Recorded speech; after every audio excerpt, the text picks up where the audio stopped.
Senhor e meu Deus, creio firmemente que estás aqui, que me vês e que me ouves. Adoro-te com profunda reverência, peço-te perdão dos meus pecados e graça para fazer com fruto este tempo de oração.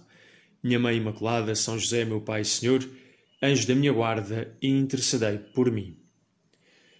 Começar este tempo de oração, vou ler a oração coleta da missa. Naquela oração, o Padre diz, oremos, e depois sentamos-nos e ouvimos as leituras. Guardai, Senhor, a vossa Igreja com amor eterno, e porque sem vós não se pode manter, com a vossa ajuda seja livre do mal e conduzida à salvação.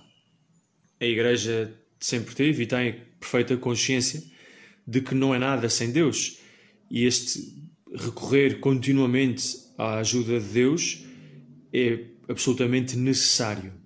Pois tu e eu, por sermos batizados, somos esta Igreja, e ao começar esta oração queremos também tomar consciência desta verdade, que sem Deus não somos nada, e pedimos-te, Senhor, que nos ajudes não só nesta oração, mas ao longo deste dia e ao longo de toda a nossa vida. Sem ti, Jesus, eu não consigo rezar. Sem ti, eu não consigo tornar-me numa pessoa verdadeiramente boa. Sem ti, Jesus, sem a tua ajuda, nunca alcançarei o céu nem a felicidade. Preciso de ti, Jesus. E também este Jesus que hoje nos fala no Evangelho. E diz assim: na cadeira de Moisés sentaram-se os escribas e os fariseus. Fazei e observai tudo quanto vos disserem, mas não imiteis as suas obras, porque eles dizem e não fazem. Tudo o que fazem é para serem vistos pelos homens. Esta observação que Jesus faz aos escribas e fariseus, alguns, eles não eram todos maus, faz-me lembrar o comentário que às vezes ouço, dizemos a alguém que é preciso ir à missa, que faz parte da vida cristã a missa dominical e que sem a missa a vida cristã é coxa, e ouvimos com alguma frequência esta resposta: pois, são os católicos que vão à missa, andam lá a bater com a mão no peito, depois vêm cá para fora e são piores que os outros. E claro, na maior parte dos casos é uma desculpa esfarrapada, como se isso fosse algum tipo de justificação para eu faltar a um dos principais mandamentos, santificar o domingo, mas também pode ter um bocadinho de verdade, talvez muito pouquinha, é muito injusta, mas há um bocadinho de verdade, e é de que pessoas católicas, depois na vida prática, o dia a dia, não vivem como tal, não vivem segundo o Evangelho. E quem vê isto de fora, normalmente os não católicos, quem vê de fora fica mal impressionado. Está para ali a rezar e faz muitas orações e é uma pessoa muito, muito religiosa e vai a Fátima e etc. E depois anda a enganar a mulher ou sai cá para fora e fala mal de tudo e de todos. Isto não está certo.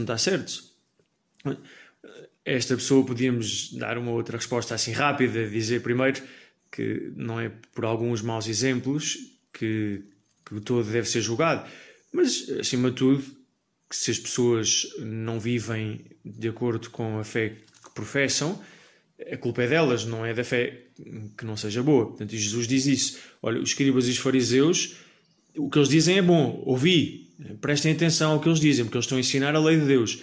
Mas infelizmente alguns deles são exemplos maus, não põem isto em prática. Portanto, não prestem atenção aos seus exemplos.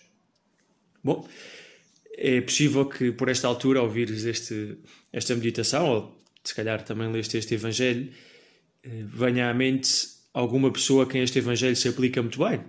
Aquela pessoa, pois, esta mulher é que devia ouvir este Evangelho, isto é mesmo para ela.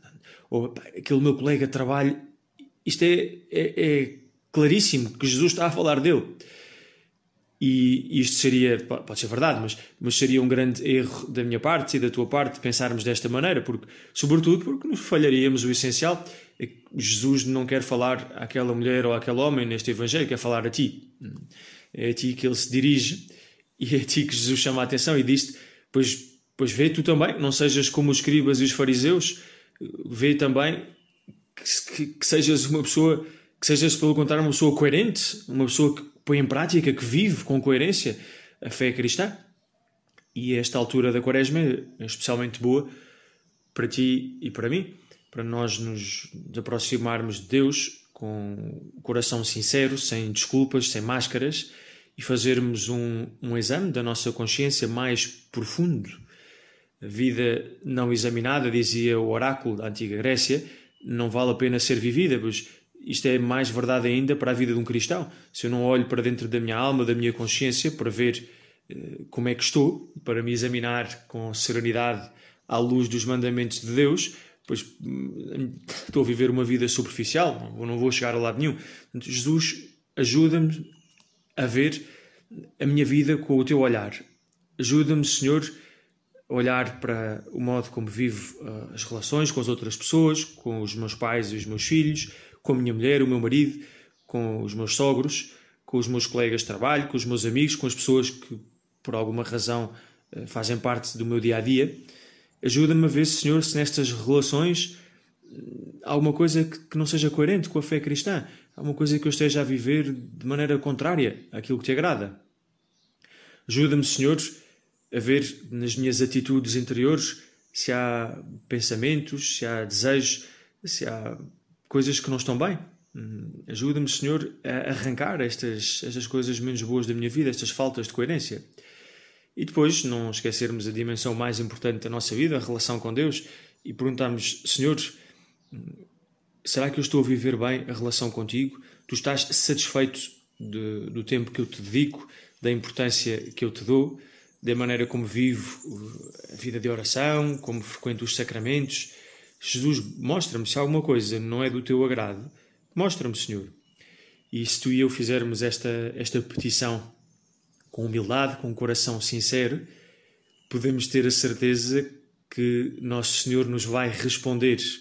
Eu achei que às vezes temos um bocadinho medo da resposta, ou se calhar já sabemos qual é a resposta, porque a nossa consciência nos acusa, e então evitamos este confronto, este cara a cara com Jesus, mas não devemos fazê-lo, porque se alguma coisa não está bem na nossa vida, não é de acordo com os mandamentos de Deus, desagrada a Deus, lembrar que esse aspecto vai ser um motivo de infelicidade, está-nos a roubar a felicidade, está-nos a roubar a autêntica bondade da nossa alma.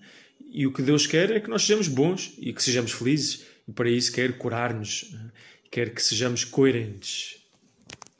Ao mesmo tempo que dizemos isto, da coerência, não devemos assustar-nos se, apesar do nosso esforço, se apesar dos sacramentos que frequentamos, da confissão cuidada que fazemos com alguma regularidade, da nossa dedicação, se apesar disto tudo, continua a haver ao longo do dia algumas incoerências, alguma falta de paciência com aquela pessoa, algum pensamento menos caridoso, uma certa preguiça para começar o trabalho ou para o acabar, fazer a oração às vezes um bocadinho à pressa, a correr. Pode haver várias ocasiões do dia em que nós não somos perfeitamente coerentes, mas não há problema. Isto não nos impede de amarmos a Deus, desde que as reconheçamos, e para isso serve fazer um exame de consciência ao fim do dia, e desde que com humildade peçamos ajuda ao Senhor e nos comprometamos a lutar para as corrigir. E este é o caminho do cristão sobre a terra, é o caminho da sinceridade, o caminho do cristão que caminha para o céu. Por último, Jesus anima-nos não só a sermos coerentes, a pormos em prática os seus ensinamentos, mas também anima-nos a adotar uma atitude fundamental, da qual ele é o principal exemplo. Como se dissesse, olha para mim, eu sou rei e senhor, e é verdade, mas eu vim para servir. E é esta a atitude de serviço. A grandeza da vida do cristão não é o ser reconhecido, estimado, não é ser considerado aos olhos dos outros, mas é o fazer o bem àqueles que estão à sua volta. É o dedicar-se dia após dia a tornar a vida dos outros melhor, a servi-los, fazer bem as coisas que fazem em prol dos outros e a cuidar dos outros à sua volta. E a começar com aqueles com quem convive em casa. A tua atitude deve ser a de serviço. O que posso fazer hoje para tornar a vida da minha mulher, do meu marido, dos meus irmãos, dos meus filhos mais agradável? Como é que eu posso tornar o dia dos meus colegas de trabalho melhor? E terminamos pedindo a Jesus que nos ensine a ter esta atitude de serviço, procurando autenticamente o bem dos outros e não nos importando muito com a nossa imagem. Dou-te graças, meu Senhor e meu Deus, pelos bons propósitos, afetos e inspirações que me comunicaste durante este tempo de oração. Peço-te ajuda para os pôr em prática. Minha Mãe Imaculada, São José, meu Pai e Senhor, anjo da minha guarda, intercedei por mim.